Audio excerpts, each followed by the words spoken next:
edition of Lucha Critics. Today we're going to be tag teaming this rundown of what happened during the week for WWE, and we're going to give you guys the recap of Revolution, AEW's Revolution that happened here in Los Angeles. Let's start things off with some WWE news. So, we have Josh in the mix. Say what's up, Josh.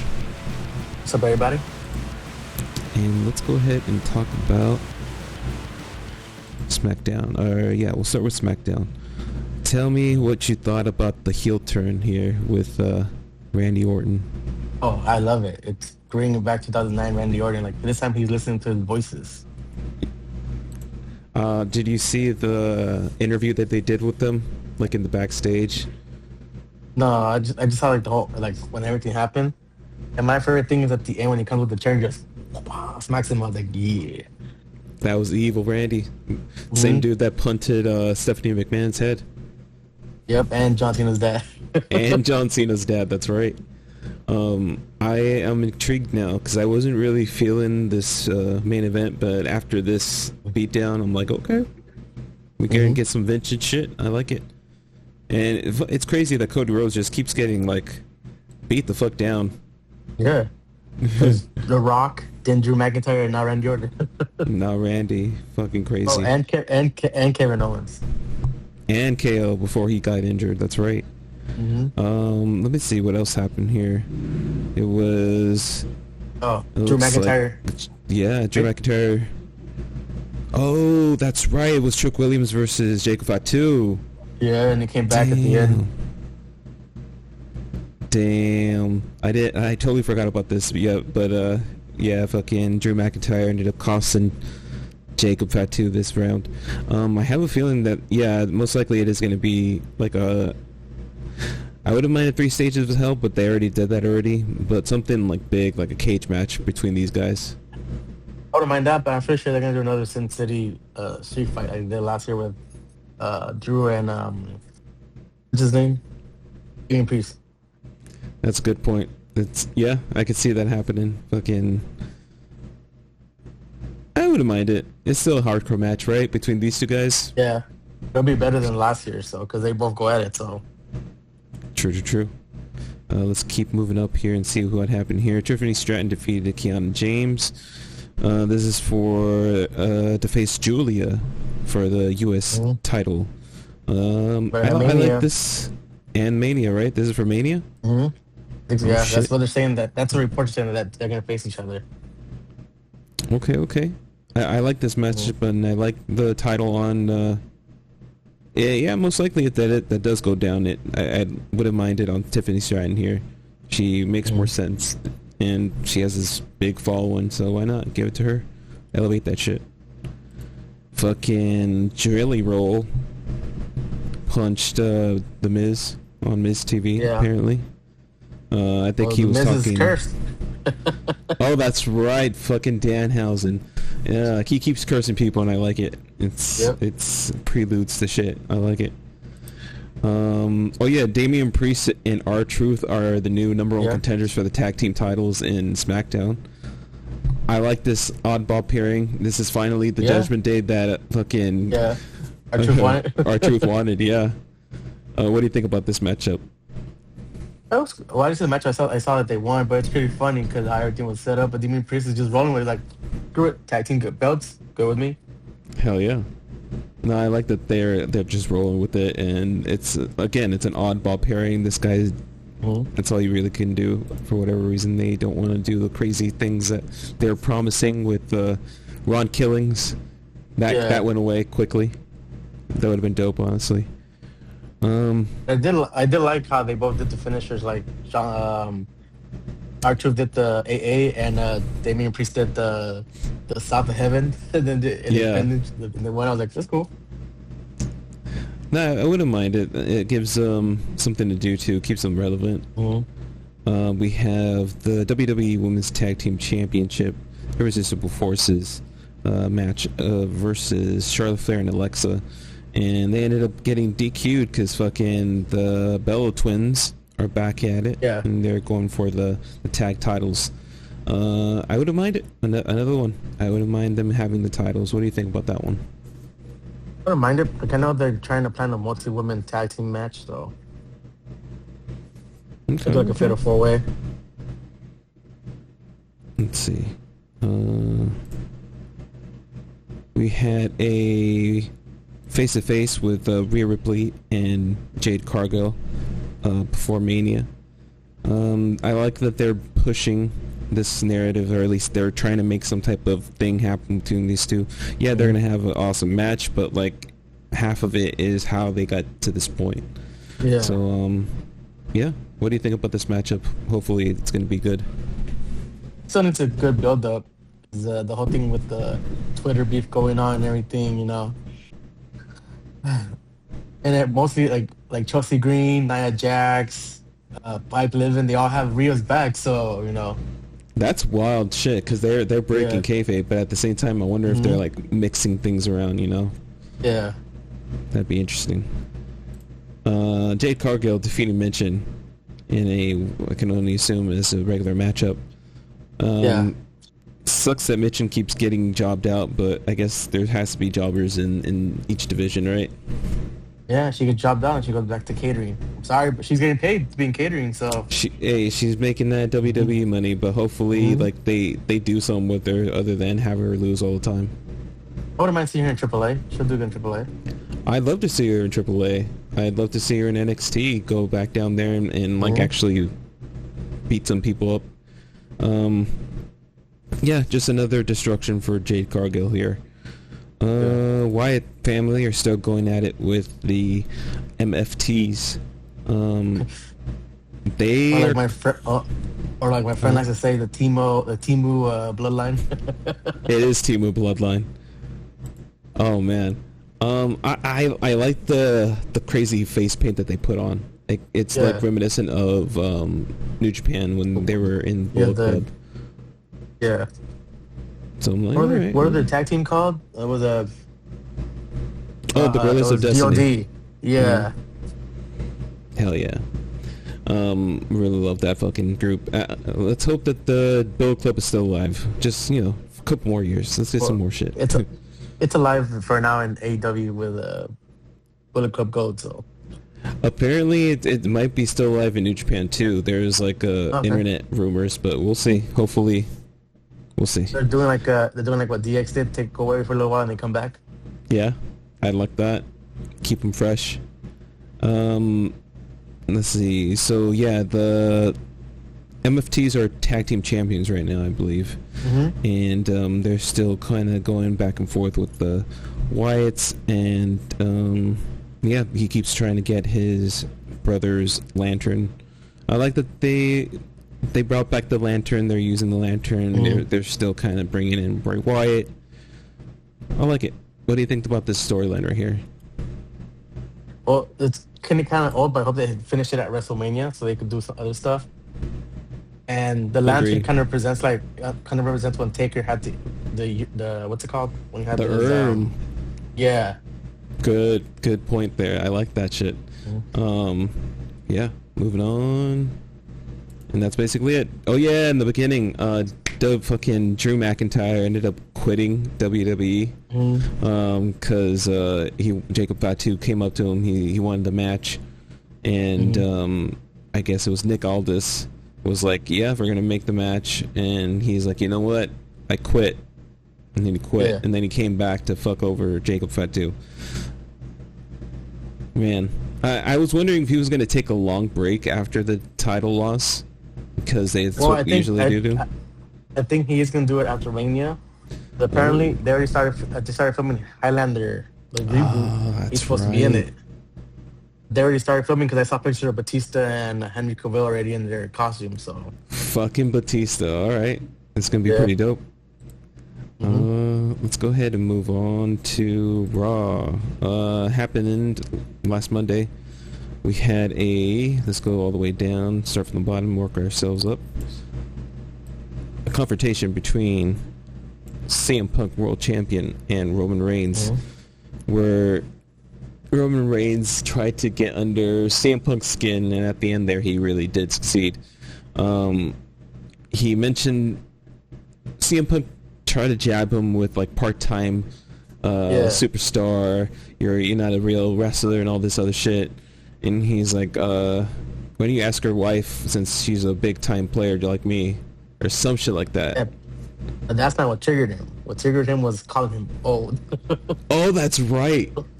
Yeah. That was fucking hilarious.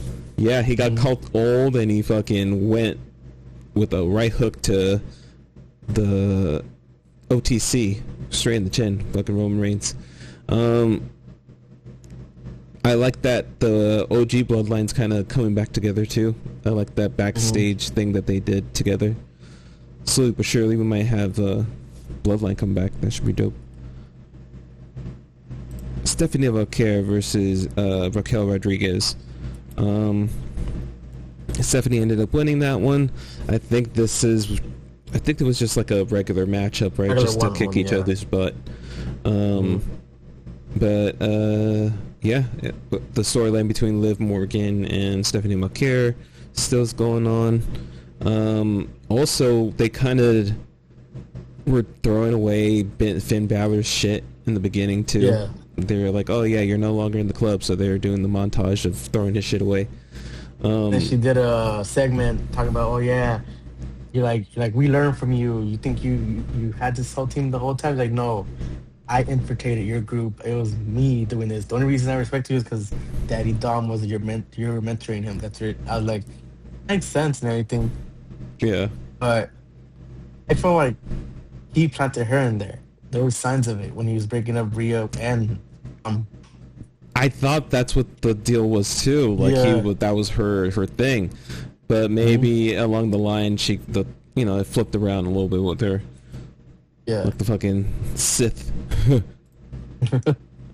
Natty defeating Maxine Dupree. We're getting like old school, what we should have had in the beginning with Natalia. But at least we're getting Natty now rather than never having her at all. She's more brutal. Yeah. She's beating the fuck out of these ladies, and specifically Maxine Dupree here in this ongoing feud that they have. Apparently, she's like, "Oh, once you got the title, you got weak," and that's a spit in the face of the dungeon. So this matchup, this match right here, was to like teach her a lesson, and to teach the world a lesson that the heart dungeon is still alive. And I like that shit. It's like, fuck yeah. I wouldn't mind her seeing her with the title. What do you think? I wouldn't mind seeing her, but first I would have her get the mid-card title.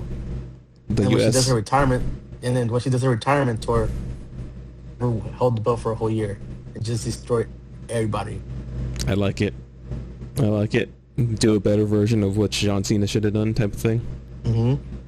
I don't know if you saw the pictures backstage after the match. The Vision went to go talk to Maxine Dupree. They were kind of like consoling her. Oh shit! They're trying to turn her. No, I didn't. I missed that. Yeah. Damn, the Vision. All right. It was whatchamacallit, Austin Theory and what's his name right there? They're like, Austin Theory had his hand on her knee. You're trying to console her. And Logan Paul was right there, like around too. I was like, hey, I've been hearing rumors of how everything's going. What if CM Punk becomes the new leader of the Vision, like he was with Nexus? That would be fucking hilarious, because he took everything away from fucking Seth in a sense. But it's more Paul Heyman from the last episode of Raw, when basically Seth Rollins ended up fucking up Paul Heyman. Yeah. In this episode, you see Paul Heyman come out. In the beginning, it's still happening with the fucking Putty Patrol and Seth Rollins, and I don't like it. It's stupid. I don't know why they're doing it. I know we're skipping around, but let's go back up here. He's trying to give his students payday, or some TV time, That's true. They're getting that fucking check. Also, publicity for his school too. So yeah, it started off like that, with Seth Rollins coming out and saying that he created the Division and he's gonna kill it, and everyone who's in the Division is marked for death and all this other shit. Paul Heyman comes out, teases that he has something, and all of a sudden fucking Brock Lesnar come out. He did it a really cool way. He counted it down. He said F5, and fucking Brock Lesnar came out. Yeah, he was saying FOFA. In other words, Before we were rudely interrupted again, Josh was talking about fuck around and find out. And go ahead, Josh. Tell us how Paul Heyman introduced Brock. he did the same thing for Survivor Series. How he introduced Brock. We did the countdown. We did the F5. The F5. Brock came out. Like we were saying before that, they're putting seeds of Jericho coming back to WWE with people's segments, with Seth saying, "I brought you to my inner circle." AEW, Jericho had the inner circle. That's right. And then CM Punk was talking to the Usos, saying that, "Oh, you guys are part of the Samoan learning tree, or the Jericho staple learning tree in AEW." Yeah. Then he told Roman Reigns, "You just made the list." His famous catch line, "You just made the list." So I'm hoping we see Jericho Monday Night Raw after Mania. That makes sense. I like that matchup, especially if you're trying to introduce Jericho back in the mix. Perfect way to do it is to go back to the storyline that was really dope during that time. It was like both of them were claiming to be the best in the world. Yeah. I like it. After Brock Lesnar came out, and it looked like Seth Rollins was about to get destroyed by Brock Lesnar, the lights go out, and the King himself comes out, Oba Femi, and Seth gets out of there, and he kind of looked like he was trying to bait Brock, and he took the bait, and we turned around, and Oba Femi picked him up for a heavy-ass looking, last ride looking powerbomb. I think you mentioned that Brock said something while he was selling for Oba. Yeah. So I think if you could tell when Brock gets picked up, he looks down at him and gives him the signal like do it hard, and he does do his powerbomb hard. And I think he kind of tells because he does his little and walks around. I don't show it, but there's other angles people I've seen that where Brock tells him step on my chest and point to the WrestleMania, and he does that. Yeah. I think like you said that Brock said he didn't want to lose to SummerSlam. Mm-hmm. I think he is gonna lose to Omifed because he saw how big he is when he came out. Everybody started singing his song and everything, and Brock was kind of like shaking his head, like okay, like this. Yeah, like he was proud of being the person to push the next big thing, like he was. Just a quick thing. Last episode, I had said that Brock Lesnar and Paul Heyman don't want him to lose until WrestleMania. They don't want him to lose until SummerSlam. Is the I think it's confirmed that he's going to retire on SummerSlam. So that's when he's going to retire. So I love it. Continue to push people that are the next big thing. Moving down here. Oh, did you hear who got all salty? Who got all salty? On Strowman. Oh shit, I did see that. He said that he would crush him or some shit like that. He'll crush Omibet faster than he crushed Goldberg. Fuck off, man. He was getting paid by WWE to do your eating show in USA, so relax. Come on. I guess he's still trying to be relevant and stay in the mix, right? Quick thing, we're going to be going into El Grande Americano versus the original El Grande Americano. Grande Americano over the weekend ended up winning the Reyes de Reyes tournament. He's the new number one contender to Dom's Mega Championship.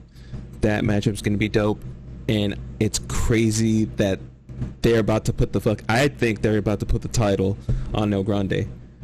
And I would have never thought that would happen. He is over there. He's over. I like that they have this matchup here and in AAA too. There's a matchup between them. Both times, Rayo and I keep forgetting what the other guy's name. The lackeys of El Grande for the good guy. Mexico's El Grande. But his other luchadors ended up helping him. Bravo, there it is. Rayo and Bravo ended up helping him win this match against the original El Grande Americano. And I like this matchup. Like you said, I think you predicted that they're going to do American Made with OG versus this new trio here. I like that. WrestleMania. Hell yeah, make it happen. Yeah, and then what's up? Going back to AAA, Lijo says he wants to move up to NXT now.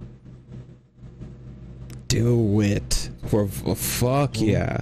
With all the people that he can work with there that are up and coming, yeah, hell yeah, that's a great way to do it. And then who else wants to come to NXT? Evo and what's his name? I did. They're both coming from NXT. But WWE wants to put them in the main roster. He doesn't want to go to the main roster. He wants to go to NXT to learn how their wrestling is done first. I think that's the best thing for him. He needs to go to NXT. People need to figure out who he is, because not everyone in the WWE who watches WWE shit is well versed on other shit for whatever reason. Yeah. Great way, NXT. NXT, maybe even AAA, because he did some cool shit with AAA and New Japan down there. So have that kind of rile things up, introduce him like that, bring him up after he's gotten everything ready. I hope they don't fuck it up for Evil. I see a lot of problems for him. He can be like the... It sucks that Shinsuke never got the title, never got like the main title. And I felt like they were setting that shit up, but it just never pulled the trigger on it. Do you feel like that? Him or Asuka, when they both won the Rumble, they should have won and they made them both lose. That's bullshit. Yeah, I remember that. At least Asuka's won like the main title though. Multiple times. Fucking homeboy, just like Finn Balor, just once. Not even once. Just never. He's won just the mid-card belts. Bruh. Travesty. I want to see him with the title at least once before he retires. He's getting up there too. Moving on to AJ Lee defeating Bayley for the Women's Intercontinental Championship. This was a great matchup. AJ Lee hasn't missed a step. She's getting more comfortable in there. I like it. It sucks to see Bayley again just jobbing out to people, but at the same time, runs have to happen and people have to lose. Yeah. So at that, this was a great matchup between both of them. They did fucking great. Did you catch any of this matchup at all? Like the highlight? I caught the ending when Becky Lynch came back. I was gonna ask you, how did Bayley do in AAA? That shit was fucking fire. So AAA has their style still. It's a little bit more stiff, I think, is the best way to describe it. It's like the Mexican strong style in a sense. They go a little harder down there, and she was put up against, I think it was La Hydra. Yeah, great matchup between them two. They did great. Unfortunately, in the storyline, Bayley ended up getting the loss because of Las Toxicas is what they call that team, and they ended up coming in and fucking with the matchup and ended up getting the Hydra her win. I like that they didn't, it makes sense. You're trying to build up these people. They're trying to get people to notice what AAA is doing. So you got to beat Bayley, unfortunately.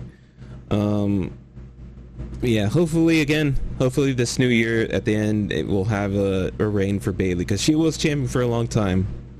And this is what they usually do to champs after their reigns. They have to go on a losing streak. Anything else you wanted to add before? Oh yeah, fucking Becky Lynch ended up beating the shit out of AJ Lee, and she took that's your Mania match right there. That is a Mania match right there, and it'll be bullshit if fucking Becky Lynch wins the title again. Yeah, I can see that happening. Let's see. You could add Bayley, make a triple threat match. Ooh, that's different. I like it. I like that matchup. Or even Lyra, because there's history there too. I've been hearing that WWE wants to do 7 or 8 matches both nights.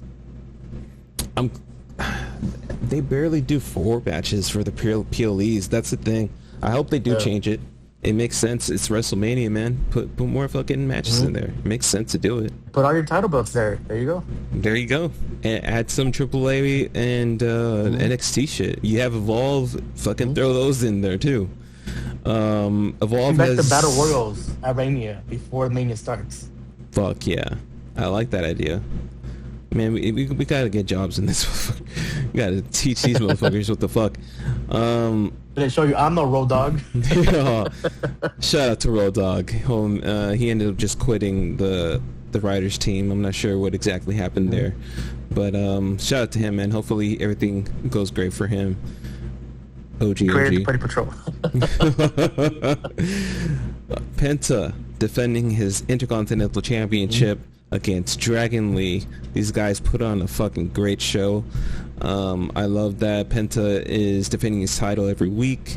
It's similar to what they're doing with the US title and SmackDown, but Dragon Lee and Penta always do phenomenal work with each other since fucking Lucha Underground. Not even Lucha Underground. They weren't in Lucha Underground. AAA. They've done things against each other in AAA and AEW. But yeah, love that shit. Did you get to catch this matchup at all? No, but I read it was pretty good. And then I've been hearing that Dom wants to challenge Penta for a mask versus hair match, something like that. The IC belt. Damn, that's gonna be good. So that's a matchup style, or a type of match, I should say, that they do in AAA, where you have this guy who's because of his hair. Like there's a bunch of guys who are like that. So in order for a beef to get squashed, or for the storyline to end in a big way, it's always your mask versus the hair. And there've been epic matches way back when, and that's how I think his name was El Hijo del Fantasma. That's how we ended up getting Santos Escobar, because a couple of years ago he ended up losing his mask, and he ended up wrestling just regular, and that's how we have Santos now. He doesn't wear his mask. He does come out with it sometimes, and he just takes it off before he goes into the match. Very similar to El Hijo de Dr. Wagner. That guy is an OG too. He used to come out with a mask as well, but again, he lost it in that type of match. So technically you can still wear it, but not in the matchup. Who's the other guy that comes out that's also Dr. Wagner Jr.? So, thank you. So I just said their names just switched. So Dr. Wagner Jr. is who I was talking about. His son is the current Latino America AAA champion for AAA. El Hijo de Dr. Wagner. And he's been on SmackDown. That's right. That was a great fucking challenge against Melo. That was a good match. Melo, thank you. Definitely a great match. I love that they're bringing him out. You can hear a couple people know who he was, but they're still building him up. Let's see. Anything else that happened here on Raw before we move on? Oh yeah, man. There's a lot of things. Danhausen's segments were funny as hell. Danhausen. He came out first. He came out with a t-shirt missile launcher. Yeah. He's like, no, this is not good. He came out with a big one, started shooting shirts, and he told everybody, if you couldn't get free shirts, use your human money to buy my new he has 2 new shirts now, apparently. Yeah. No, then he did Go ahead. He did a background segment with the New Day. Yeah, they did. I don't know if you saw that. Yeah, I did. Where he was telling them, you guys need a new person. I could be that. I could be it. We could start selling. What do you say? Danhausen cereal with marshmallow teeth. Yeah. And Gurios. Yeah. And they're like, that was 10 years ago. We don't need this. And they're like, we don't want you in here. This night, I have 3 words for you. You and he says curse. Xavier Woods pushes what's his name? Kofi. Waller into Kofi moves Waller in front of the curse, and they're like, what? And I started laughing loudly because and how it goes, you've been cursed. Yeah. You've been cursed. I was laughing so hard. It was funny, but yeah, I wonder what the curse is gonna be for them too. I am wondering too. For a while there, I thought Grayson Waller was the masked man that was beating up the Vision, not him. So I'm excited to see what they do with him, because he's been on this weird standstill with the New Day, just being like basically their young boy is what the best term to put it in New Japan terms. But yeah, he's a great wrestler. He did crazy shit in NXT, hardcore matches. Let's see what he can do for sure. As far as the curse, yeah, I have no idea. That should be interesting to see. I'm still waiting for his first match too, Danhausen. Another thing, yeah, they found out that he sells merch. He pushes the merch and he sells. Right now, he's beaten Roman Reigns. He's beaten fucking Cody Rhodes on the sales. I'm just waiting for my taxes to hit, and I'm gonna get myself 2 Danhausen shirts. Hell yeah. Yeah, we gotta do our taxes. God damn it. Let's see. Moving on. Unless anything else that we want to talk about before we move on. DW related. Well, just NXT related. That Tony D'Angelo's going after Joe Henry now, and he attacked both Ethan Page and Ricky Stark. Dude. Yeah, I saw that thing brewing there. I think this is where we're more back. Here we are. Okay, so going back to NXT, I saw that highlight on YouTube. They had a cage match. Actually, what am I doing? I can just go to it. Let's go over here to NXT so we can give the people the actual names out there. While you're looking at that, I know Blake Monroe, she brought down the NXT champion like the hell, like Kane used to do, pop out of the under the ring, but she did it from the ramp and she pulled her down. So it was Tatum Paxley who's the North American champion. Yeah, she ended up beating her longtime rival Izzy Dame in the cage match. As she was going back, she ended up getting pulled down, like Josh said, Kane version, and we're gonna get Blake Monroe. I keep wanting to call her Mariah May. Mariah May. Blake Monroe, we're going to be getting her soon with the title again. So, yeah, we'll see how that goes down. The Birthright, our new team in NXT, they're all... It's like the Legacy 2.0. It's a bunch of people who are the next generation of... well-known names in the industry. Basically new Nepo babies. Basically the Nepo babies is the best way to put it. You're right.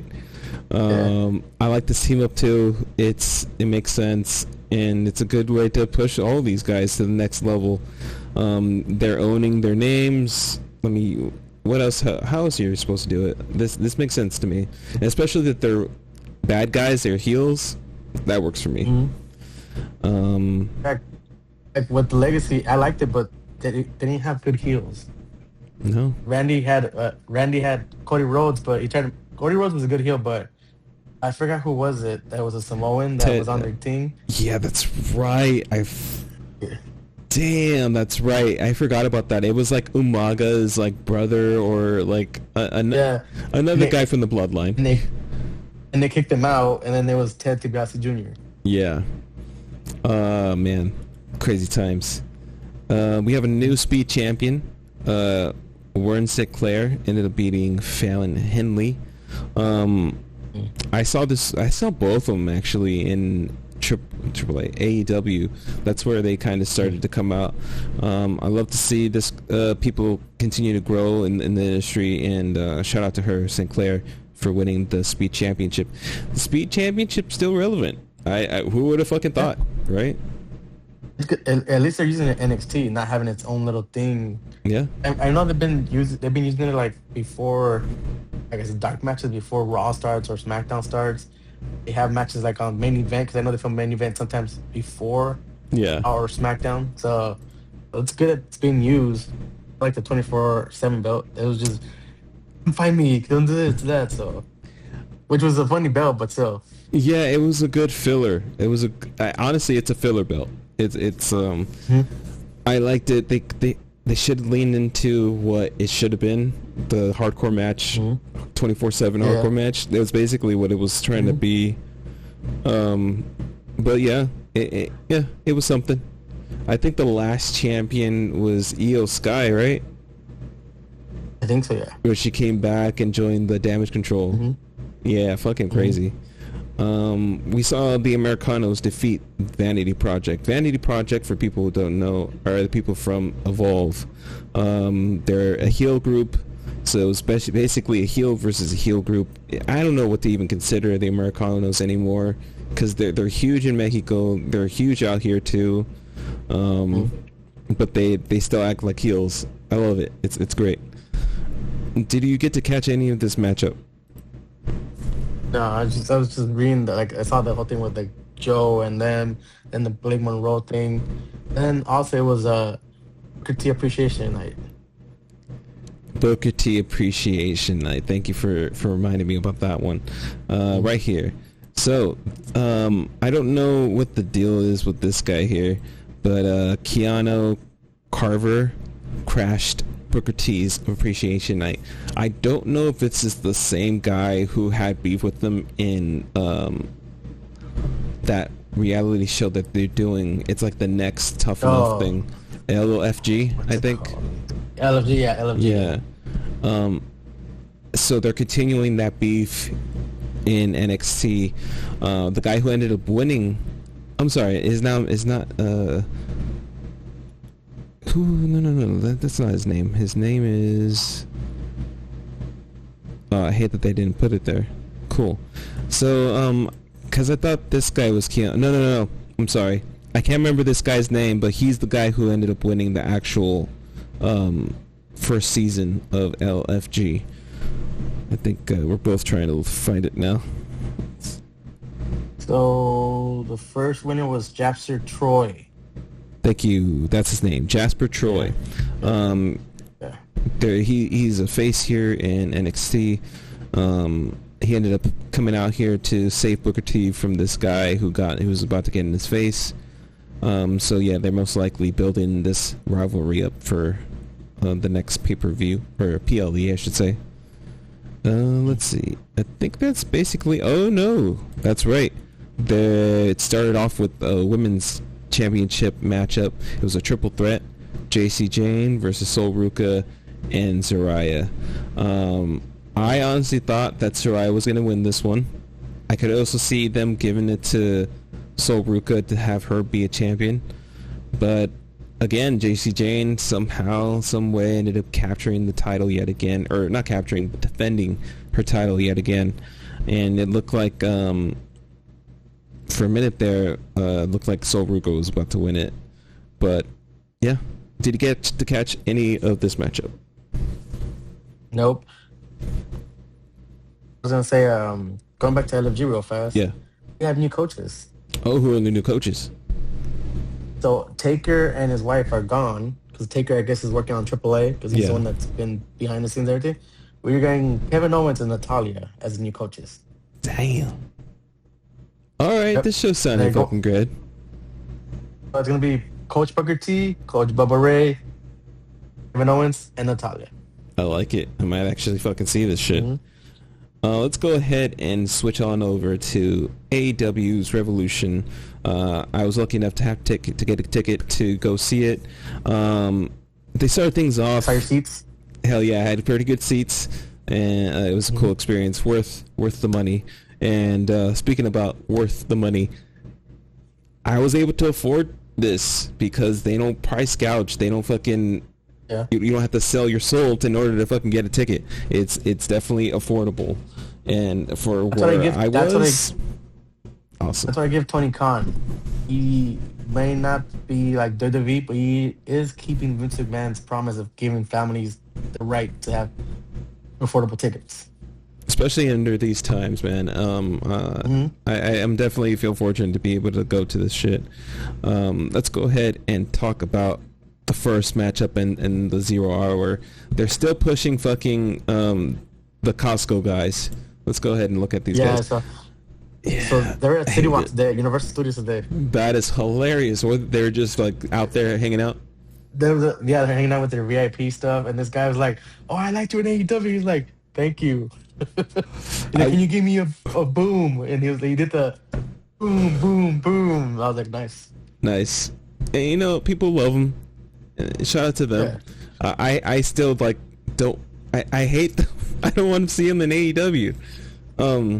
I'm not a big fan of those either. I am a fan when they hit the little brother and they just push him to the floor. That makes me laugh all the time.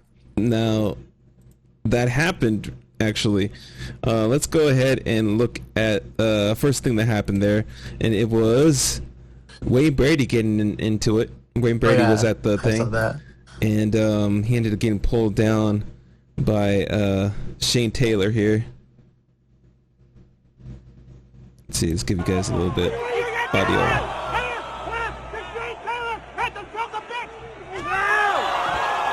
Pulled him down. Shout out to him. And here comes the second. Yo, stupid ass.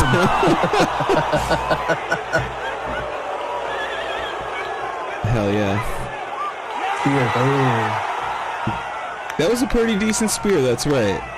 Yeah. Shout out to him. The Costco song. You know, another shout out? Another shout out to what's her name? Another the wrestling contact. Oh yeah. Fuck. Let's find the name if you first. click on the video, if you click on the video, she's right there. She's a comment. Minnie. Portable. Her, yeah. Shout out to her. Shout out to her.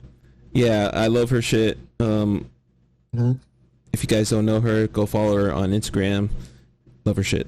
Let's see. We had a title defense TBS championship against Lena Cross, champion Willow.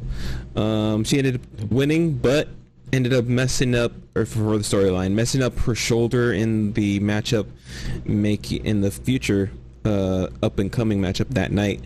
It was the tag team championship belts that they were going to defend against this new team of the Divine. When we get to it, I'll tell you the rest of that name. I can't remember it. But for now, yeah, we have Willow defending her title. Did you get to catch any of the 0 Hour? No, I was just. I only saw that whole Wayne Brady thing and then the Costco boys. That's it. Yeah, it was a decent match. I know I ended up putting that in the beginning. It was a good match either way. But yeah, moving on. We had a 30-man. Oh yeah, that's how the match ended. Let's go ahead and show you guys how that match ended. Backslide by Willow. 2, 3. Here's your winner, and still Here comes. Oh no! Megan Bayne. Megan Bayne. Immediately after the bell, charging down the ramp, and now this 2-on-1 assault. The rumor is that Penelope Ford and Megan Bayne were supposed to win the titles in the last big event, or the last episode of Dynamite, and Penelope Ford ended up getting her shoulder or something fucked up again, so they ended up moving on to these girls here. I'll let you know how things went a little bit later on. For now, let's go ahead and move on to the opening. It was the 30-man over the top rope battle royal, and we had a couple people in there. Let's go ahead and show you some things that went down. Oh, it was a 21-man. My bad. A 21-man battle royal. We have for the championship, the national championship. Wait a second, talking of demands. That's totally on a Bishop Khan. They're not part of the field, right? So these guys coming through. We had people like Tommaso Ciampa in there. Ciampa wisely through the ropes. Oh yeah. Missed with that, and Blackheart. So Leo Rush, before the fucking computer crashed again. We had an interesting development with Leo Rush. It seems like he ended up buzzing up all his hair, and he's going into this alter ego. Was there something else before we cut off that we wanted to was just mention? Leo Rush, because I was gonna ask you, was that really him? Because that did not look like him. That was really him. Yeah. So this character that he plays, that he kind of taps into, is like his dark demon character that he developed. It's like a Blackheart essentially. So it's a Blackheart versus Blackheart. That's hilarious. He did it at GCW, and when I was there, and he had like a crazy like. It was the best way to put it. He looked like he's possessed. Like it was a really dope thing that he's doing. So hopefully, yeah, we get to see it in the AEW because his shit is pretty dope if you let him go. He's trying to reinvent himself like Toni Storm did and became timeless Toni Storm. Exactly. Why not? It could happen. It could happen if does AEW have a cruiserweight belt? You know what? I wouldn't be surprised if they end up doing that shit because belts on belts on belts. But make me a champion. It could be heel. That makes sense to me. That man honestly makes sense to me. Let's see. Let's also look at Daniel Garcia doing wild shit out there. He ended up pulling off the fucking mask of Commander. Commander was doing cool shit. The Commander usually does cool shit. He was their Kofi Kingston when it comes to like big matches and battle royals. Have you seen any of his stuff? No, but I feel like I seen this like on Raw or SmackDown. Last week before this, they took away Dragon Lee's mask off. I think it was. Yeah. The parallels. I see the parallels. Yeah. It's funny. It's definitely a trope though. They do it in AAA. They do it in New Japan. But the timing is what you're talking about. The timing. Yeah, the timing. Interesting. The plot thickens. Yep. Let's see. We also got the champion, new champion, Jungle Jack Perry. He ended up beating. It was Ricochet versus him at the end, and he ended up throwing his ass out, becoming the new champ. I like this direction. Build him up. He's most likely the future of AEW now because of something that happens later. Let's go ahead and keep going. Young Bucks versus FTR again. This was a fucking dope match. Back and forth, false finishes. Them fucking making sure that they didn't lose the titles here with FTR. Wow shit. Did you get to see any of this matchup here? I saw the highlights, and then the ending was pretty good too. The ending. Oh yeah, this was a crazy spot right here. Let's see here. That was that one. Right here. This was dope. We see FTR doing an BT trigger with one count, fucking hulking out of that shit. I like that. I like that they were doing each other's shit. This is reminding me of Triple H versus, or not, Stone Cold versus The Rock when they were doing each other's signature moves. Stokely ended up getting into it. This is a good part too. We see Young Bucks doing a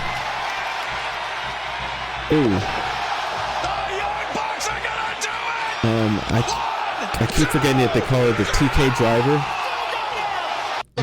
But yeah, crazy false finishes. It looked like I don't know if that was Matt or his brother, but he was holding his shoulder after they did that move. He was like, "Uh-oh." Did you? Okay, go ahead and repeat what you were gonna say. So I don't know if it was Matt or his brother that was holding his shoulder after they did that move because maybe injured his shoulder or something because he told his brother to do the pin. Yeah, Nick, this dude right here, it definitely looked like he fucked up his arm or shoulder. Here's the actual finish. Boom. Avalanche, fucking Shatter Machine onto Nick Jackson for the 1-2-3. Unfortunately, we still have the evil FTR with the tag team championship. Like I said, dope ass match. Did you? I think I'm not sure if I asked you this. Did you get to see anything? Any of the highlights stood out for you? I just from this match is just it's not their best match of their series. Is not their worst, but it's there. I was expecting a little bit more, but at the same time, they can only do so much in this type of matchup where it's just a regular matchup, even though they're bleeding each other. So You didn't see one of those spiked shoes, huh? I don't think so. No, that's right. They usually do some type of thing. They did do yeah, they did wild shit.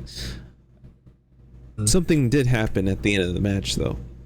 We saw the return of fucking Cope and motherfucking Christian, everyone's favorite stepfather. He's back and they're going for the titles. I love this shit. See a little bit of this.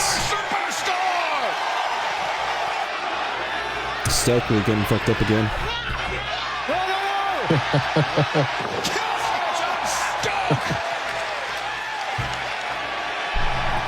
Could we be seeing? We have a new T-shirt too. Yeah. Sorry, 1 second. We have a new T-shirt that Cage Cope, since they're going to be going tag team now. But we also see there at the end there, the Young Bucks. They're not ready to back down yet from the tag titles, and they are still in the mix. They want to be in the mix, and yeah, that was a weird, tense matchup there. Moving on to one of my favorite matches of the night, because it's fucking Toni Storm versus Marina Shafir. This shit was bonkers. They did crazy spots. This in particular went viral. While Marina is giving the mother's milk to Toni Storm. Toni Storm gets creative. Inspiration by Toni Storm. Chomps down on her boob. You don't see this type of shit in WWE. This is the good shit. Yeah. That's towards the end, I believe. Let's see this spot right here too. She was biting. They're both biting. On the foot of Marina Shafir. Back to her apartment fighting days. Oh yeah. Another bite at the foot. Toni Storm DDT on Shafir. Crazy matchup. Definitely one of my faves. But we saw Toni Storm winning, but we also saw something else that happened at the end here. The return of Ronda Rousey to wrestling. And she's going up against Toni Storm. What do you have to say? People were saying that. I heard people saying that when she came in, people were booing.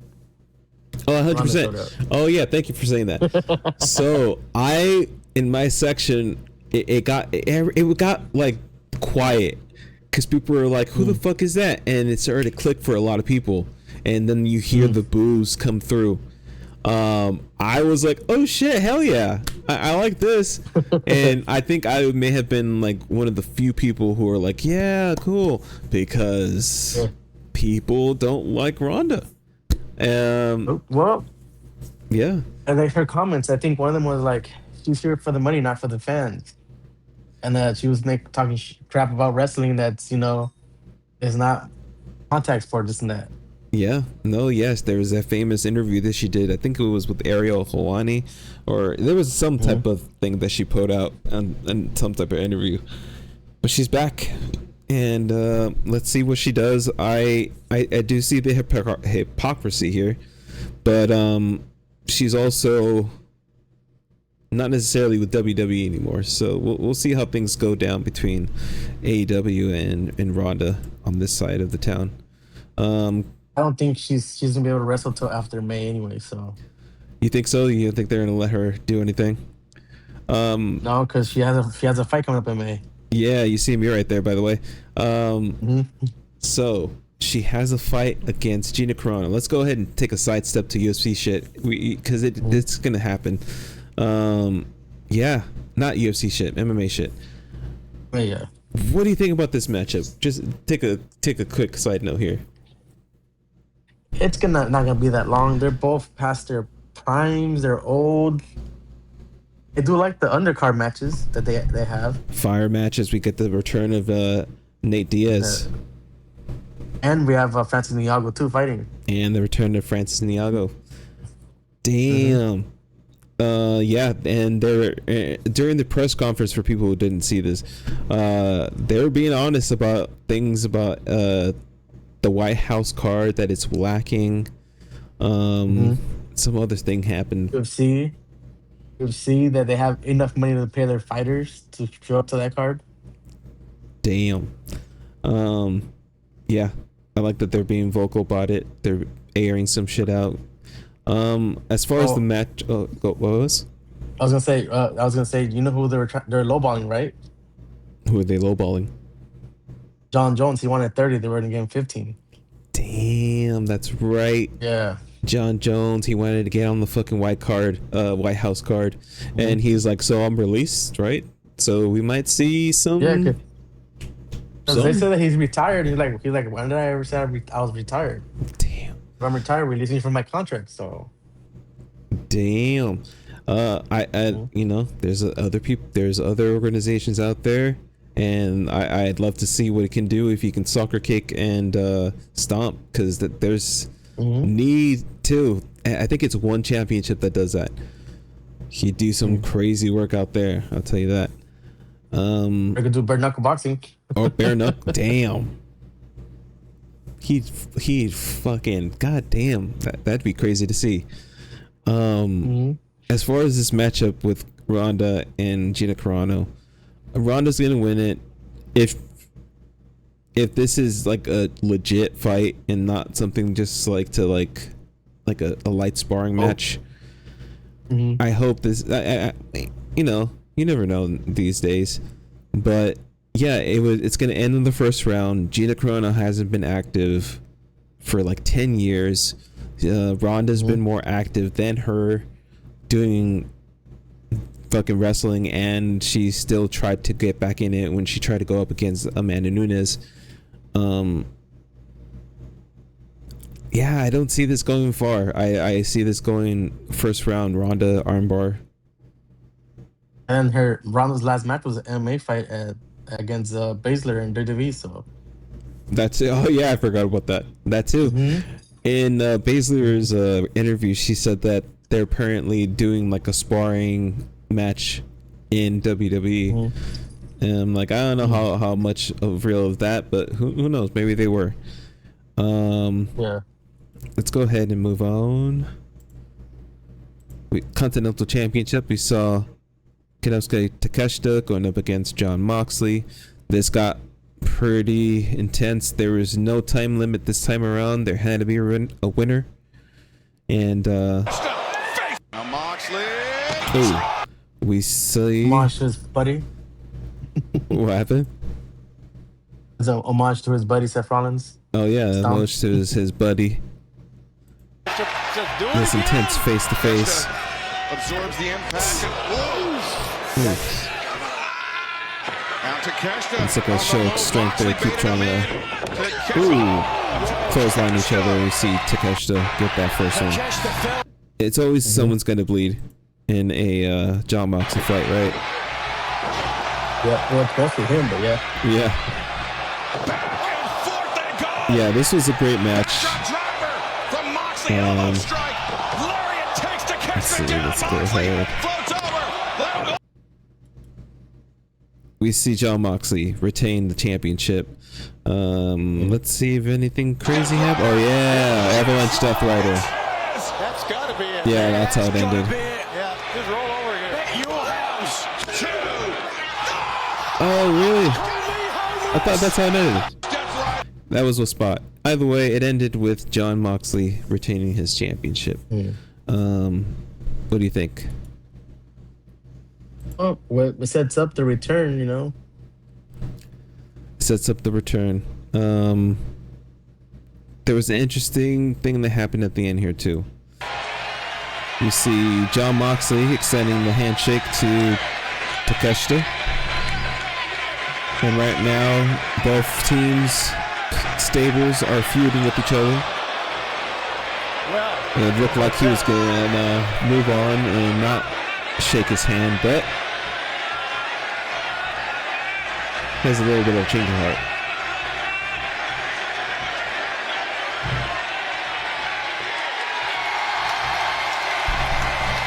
So yeah, we're seeing the slow face turn for Takeshita. Especially that really funny thing that keeps happening between them.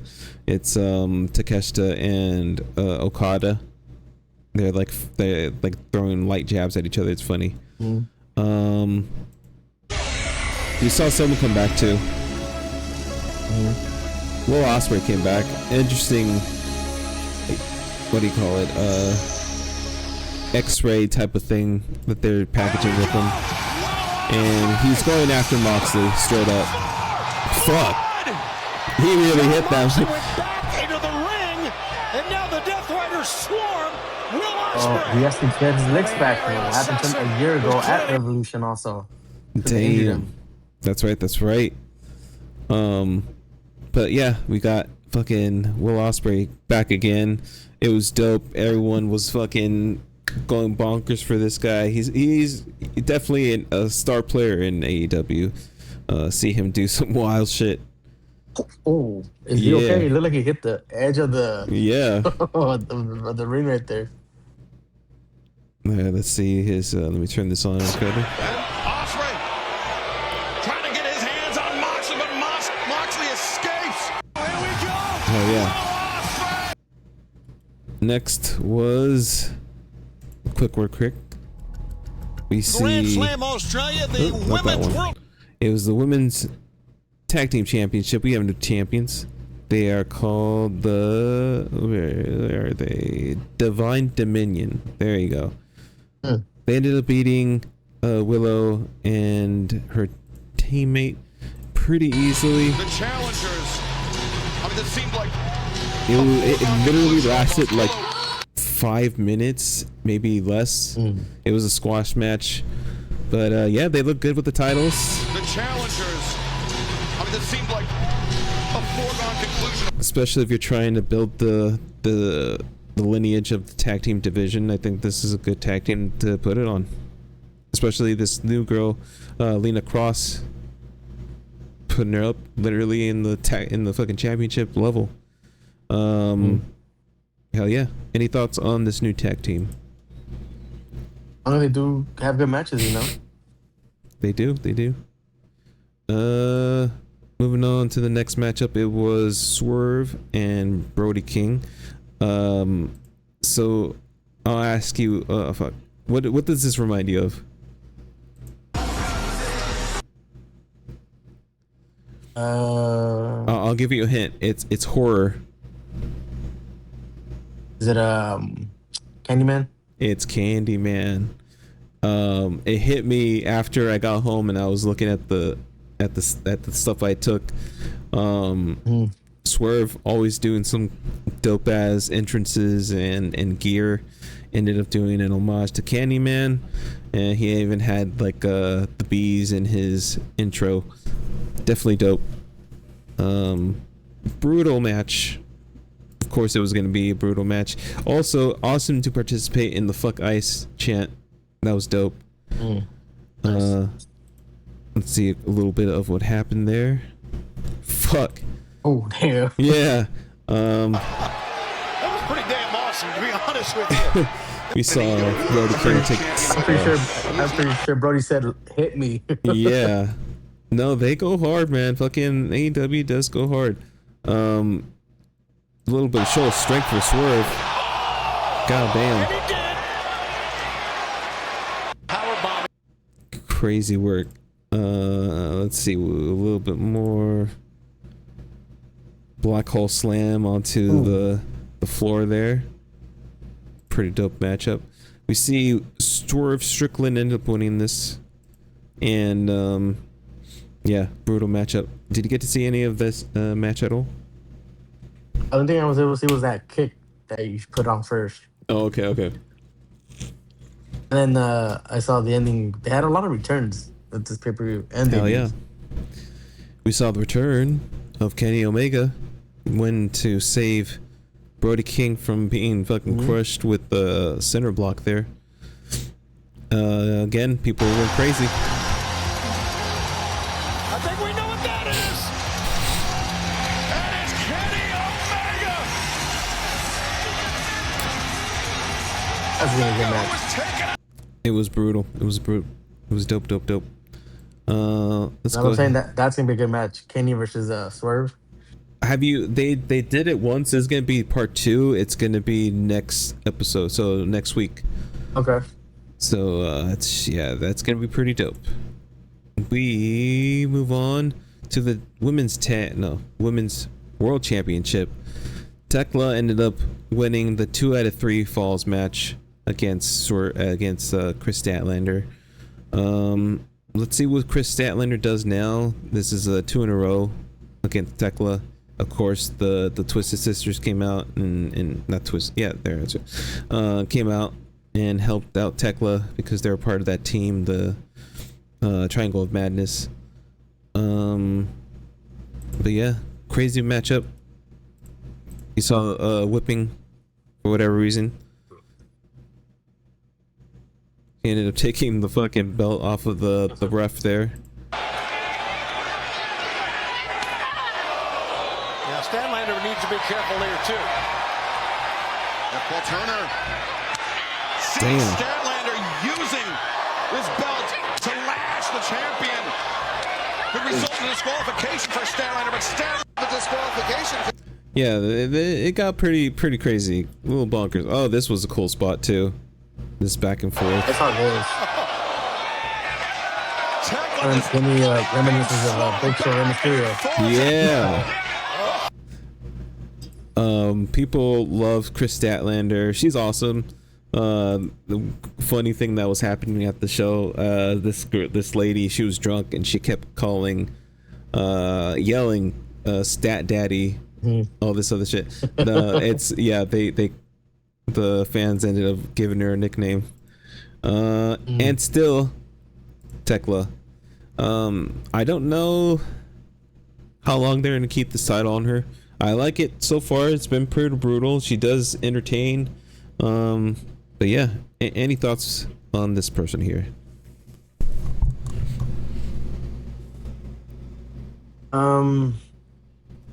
I wonder who will be her next challenge, because I don't think they have anyone viable to challenge her yet, right? The only person that kind of makes sense, it would be Willow. Okay. But she'd have to either lose her title to someone else and then she can go after this, or they'll give her a fucking another shot at a double champ too. I wouldn't mind Willow. Trying to think of anyone else. Fucking the Doctor's still in.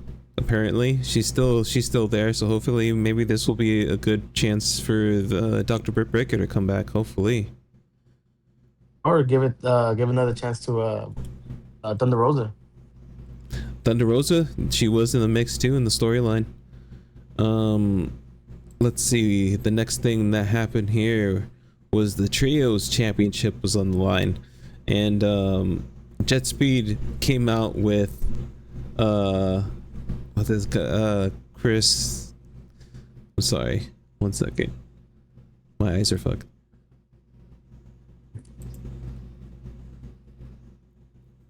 His name is Místico? Oh, what okay. the fuck? Místico? Yeah. Yeah, I was like, why the fuck is he? Is it like that? I don't remember his name being that. I'm too high for this shit. Alright, let me go back. Right there. Right there. Yeah. Místico. He had different type of custom masks for Jet Speed.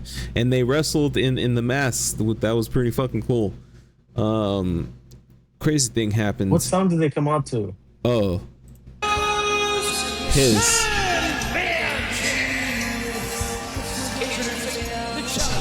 I saw me. Yes. They came out, there's couples like dancing like this. I was like, but that's a good song. They're going with it. This is his theme that he did in CMLL. He their current I want to say middleweight champion or welterweight champion. Man, Yes, you see Homeboy getting in there.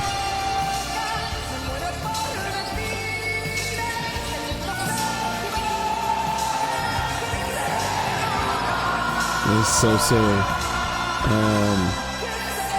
But yeah, they ended up wrestling in the masks up until when Okada and ex United Kingdom guys he went in there. Kyle Fletcher, Mark Davis, Competitive, but it was lopsided. doing fucked up things, more fucked up things. Kevin Knight biting Kazuchika Okada's finger after he tried to flip him off. Let's see this one last thing here. He's got Fletcher down. Ooh, spinning back kick. Adventure, and wait a second. Kevin Knight, can he clear With this him? distance? Can he Oh make it? damn! Oh, Oh damn! I forgot that happened. He's got Fletcher Yeah, that down. was a kind of like a spin to a frog splash. That was dope. We have new champs, trios champs yet again. Nice. These guys are champions with another guy, but they also announced that Mystico is all elite. He's been signed to AEW as well. There he is, right there. Nice. Yeah. So that song went on for like ever again, and it's like I understand it. It's funny, but it got old. I was like, okay, can we fucking move on, please? It was annoying. Next up, we had a great fucking matchup between Andrade and Idolo and Bandito. Oh, here's the end of that match. It was a spinning back elbow. Fucking yeah, this there was a lot of funny things that went down. We saw another spot of Andrade going up to a pretty girl selfie. Did you get to catch that one? I think I caught when he did the move off the turnbuckle. The turnbuckle. Let me go over here. Yeah. It should be that This one right there to the top. No, the top No, one. it's not that one. Yeah, go up. Put up. This one. That one right there next to this picture. Yeah, Oh, that's what I saw. sick with it. Yeah, that Like, was ooh, that dope. looked good. So it started off with fucking Bandito taking off his pants because it's something that fucking Andrade does, as you can see there during his match. Yeah. So he beat him to the punch, and people were yelling to fucking Andrade to take off your pants. The big old chant started to happen. He eventually did, and people went crazy for it. But he also won the match here against Bandito. Dope ass match. Keeps him relevant, keeps him in the mix, and both of them in the mix actually. We then saw another trios match, but this one's a tornado trios match. It was the Dogs versus Gabe Kidd, David Finlay, and let me get this, Clark Connors. This was crazy to see live, because yeah, I saw him coming this way.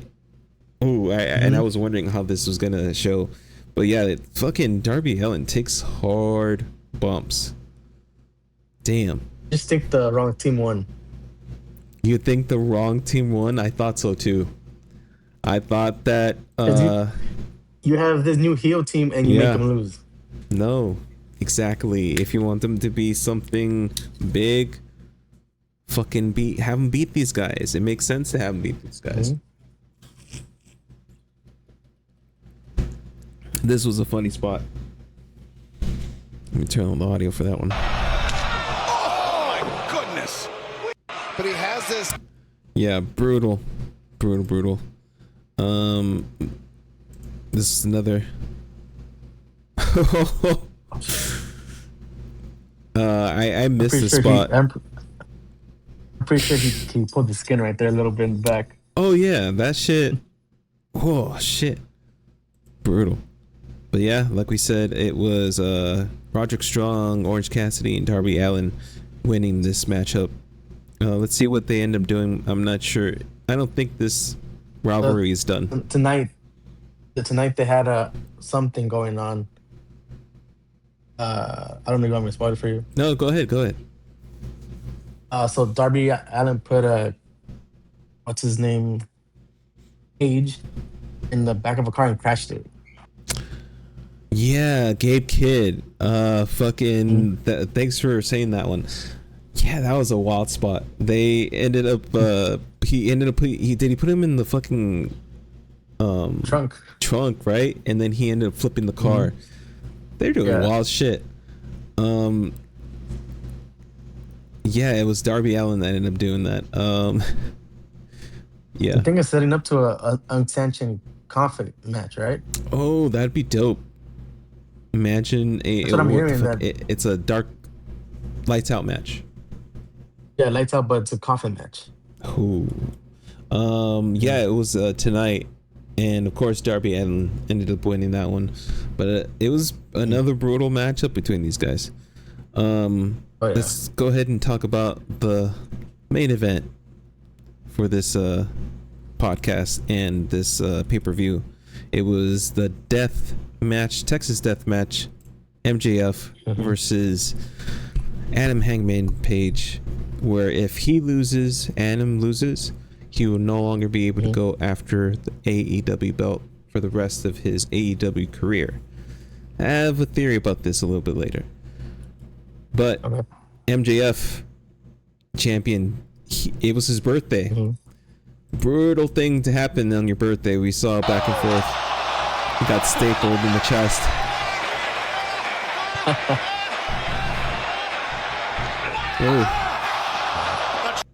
They went for it. They went for it. This was a fucking crazy to see. And at first I was like, oh, this isn't real glass. They didn't actually do. No, they did, because he starts bleeding. Both fucking Adam Page and MJF are bleeding from their backs and their front because this is actual glass. They're fucking crazy. At first I thought it was that candy glass like they use in the shows and movies. Nope. Yeah. Nope. Here's another quick spot here. This was I saw that. His eyes all red and everything. Dude. Brutal. Yeah. What the hell he's is writing him called? He's doing the sandworm from Dune. Hell yeah. Oh man. Somehow, some way though, after all this, that's a sick fuck right there. Oh yeah, let's talk about that too. This was a pretty sick spot, but this one was the key. Yeah. Adam Page gets a fucking syringe through his lips, through his mouth actually.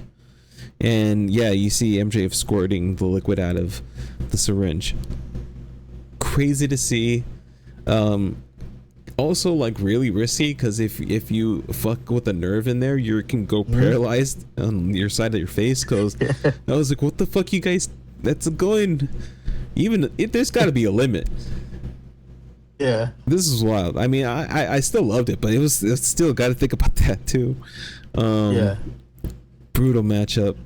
Oh yeah, this was crazy to see too, because he starts bleeding automatically too on his back after the fluorescent light bulb. I saw someone do a remix of it. Did the Duel Fates of Star Wars and had them fight with lightsabers. Hell yeah, I need to see that. On his back. Ouch. This on his head though. Boom. This is where he starts really bleeding. Bloody match, of course. It's a death match. People, I'm not sure who said this, but I think I saw it on like Wrestle Talk. MJF is wearing Terry Funk inspired gear this night. Yeah. Brutal. Which is cool. Yeah. For whatever reason, a dog collar was brought out. And unfortunately, it would be to Adam Page's look. The Hangman got hung. Oh, God, blood on the lens. And gives MJF a legitimate win. Like he didn't like he couldn't cheat his way out of this. He had a win-win if he wanted to keep his title. This puts him up there. He's a legit threat, in my opinion, in the storyline. So, I have a question. What's up?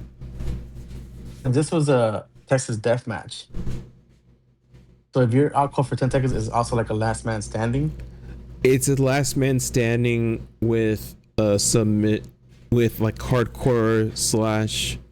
Yeah, you also can submit. So you have to win by 10 count or submission. That's the only way you can win. Okay. I remember last time that I saw the other two, they both tapped out. So I thought that was like a regular street fight with a lot of weapons. Yeah. No, this is death matches are pretty fucking wild. This is the end here at the end. You see MJF get on top of fucking a stretchered out Hangman Page and held up his title. Crazy work. But yeah, that was basically what happened at Revolution. Loved it. I have a theory about Hangman Page. Yeah, that's what I want to hear. What's your theory? So my theory is that he's not signing. He's not re-signing because like this is very similar to what they did with Cody. Okay. So if like, cause where would you go with this? Like it doesn't make sense to just keep him as a mid-carder. Yeah. So maybe they're gonna send him fucking to ROH to build up that title. That's a title that they own, but it doesn't make sense to keep him around if he's gonna not go for the title. Yeah. What do you think? Yeah, you can do that because you saw AEW tonight, right? Yeah. Now that he's out of the picture, who put their name in for the title belt? Darby Allin. Darby Allin. Let's see. I think it's up here actually. Yeah, Darby Allin came out. He wants a shot at the title. There he is right here. I don't know. I don't know how to feel about Darby Allin having the title. Mm-hmm. What do you think? Well, we never had someone his stature be champion, right? No. So this could be like their version of Rey Mysterio winning the World Heavyweight. Okay, that's a good argument. That's definitely a good argument. It's not like he doesn't deserve the fucking spotlight. He definitely does. He's done wild shit for the company. Yeah, I don't mind it. I don't mind it. We also saw Swerve Strickland come out here and challenge Kenny Omega for his EVP status. They're going to be wrestling next week. The winner is going to be the executive vice president, and it'll be interesting to have Swerve in there as a EVP in the storyline, of course. What do you think about that? I don't have a theory. What's your theory? Well, it's not a theory. It's like they should do since Swerve became heel again, bring in the Hurt Business. business. Oh yeah, the Hurt and Syndicate. Put them together. Hurt Syndicate. Put them together because you can bring him back as heel, and that would be an unstoppable force right there. I wonder if that's what they're playing. They did have beef, but you know, shit changes. I like it. There was a fucking another hardcore match that happened today. It was Mina Shirakawa versus Marina Shafir. Marina Shafir doing crazy shit yet again. I'm not sure. Yeah, fucking Mina kind of hits her head there at that. Yeah, and it looks like she hit her ribs too, and she lost all her air. Yeah, she ended up winning though. The little help of a bottle here. Ooh. And a back fist. And her patented oof. What the fuck is it called? Not tombstone. Pile driver. There you go. Yeah. Oh, let me see what else happened. The main event was trios match. It's Trent Beretta, Rocky Romero, and one more guy. think it's Mark Davis. Oh no, yeah, Okada. Never mind. Oh, Okada. Yeah, because they like they mentioned something about like, oh, we used to be our family. Now you're with them, not with their other family. Oof, that was pretty cool. We saw Jack Perry with the flying knee. They set up something at the end. Oh, here I like too. this. This was cool. Yeah, we saw the return of. It's going to be FTR versus Cage and Coping Cope. Cage 2 for the AEW Tag Team Championships. Yeah, Dynasty. But also Dynasty it's anyways? personal because we get a chance to What is prove it? When is Dynasty 2? Oh, let me see. I'm not quite sure when it's Dynasty.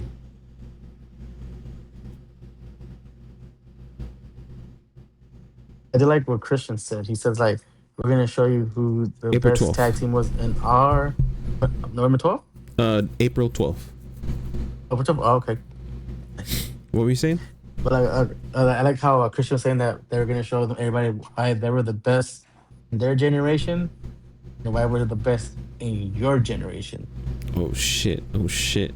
best He tag says it right team generation. Nice. We get to prove we're the best tag team of your generation. At Dynasty. Damn. All right, they're laying it on. Up. A little bit more of what happened tonight.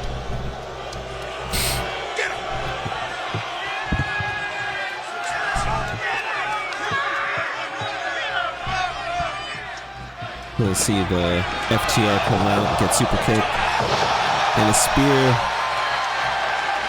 and an unpurdier. Oh, no blow. I thought there was an unpurdier.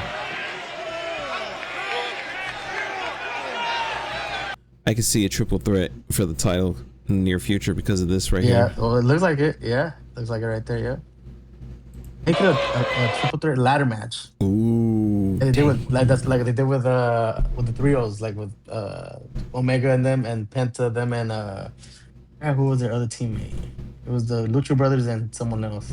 I think it was Dragon Lee. What was it? It was someone. I know who you're talking about though. Let's see, because I saw that live at the forum. Dude. Yeah. What the fuck? I think I went to that one too. Also, it was All Out. No, it's not this one. No. Go back. Just saw it right now. No, it's here in LA. Yeah. I vaguely remember what you're saying. Thank you. Best friends. Best friends? I think it was best friends. Hold on, let me see. Is it Was it best- 2024? I think it was 2020. It was the best of 7 series. There you go. The first one was the last one's gonna be AEW Dynamite. It was gonna be it was at the form. It was Triangle versus the Elite. That's what you're remembering. Okay. Yeah. Hell yeah. Damn, what a fucking time. Yeah, but do that, but with have 3 teams going at it for the ladder. You know. I feel it, man. I liked it. Hopefully that they do end up doing that for Dynasty. Just add them in. Most likely they're gonna do the. I have a feeling that they're gonna do the tag team switch where Cope and Cage are gonna hold titles, which makes sense. I wouldn't mind it. In my book. Well, if they want to pull off the triple threat match, just keep this still the FTR versus Edge and Christian, and build up to that triple threat at what's it called? Their AEW that's gonna be in London again. Oh, fucking All In or no, All Out. Oh yeah, there you go. That's like your SummerSlam. There you go. I like it. I wouldn't mind it at all. All right, let's go ahead and wrap things up.